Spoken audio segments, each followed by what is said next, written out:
How's it going, everybody? So in this video, I am going to talk about how MMA fighters lose weight fast. So before I get started, please subscribe to my channel if you haven't already. I do appreciate the support. It helps my channel grow. Please follow me on Instagram, Dillenberg999. So I'm just here to tell you right now that the way MMA fighters lose their weight, like before a weigh-in, that's what we're talking about, is not healthy to do.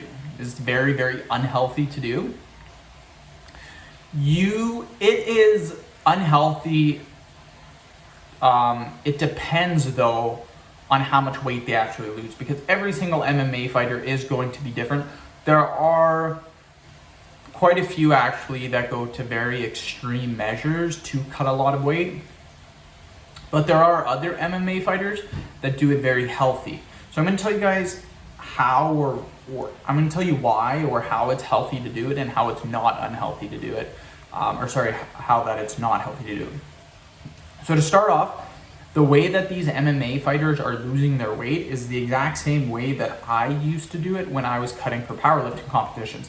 So with powerlifting competitions, with MMA, there are weigh-ins.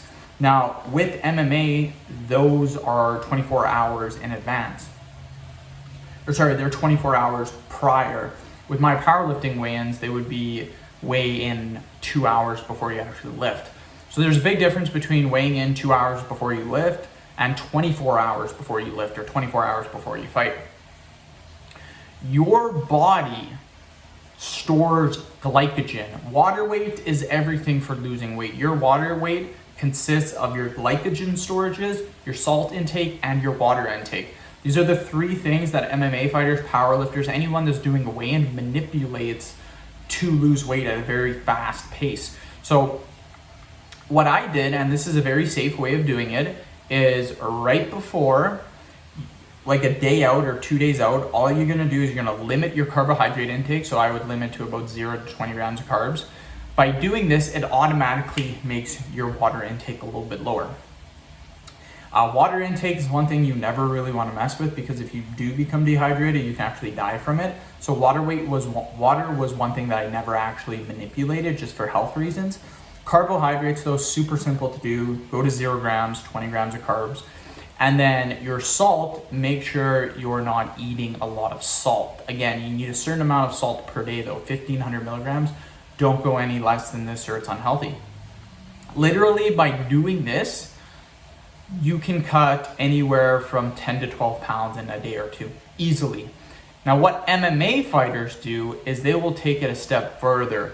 They will reduce their water intake, they will reduce their salt, and they will keep going and going until they maximize their glycogen, where they completely drain their glycogen.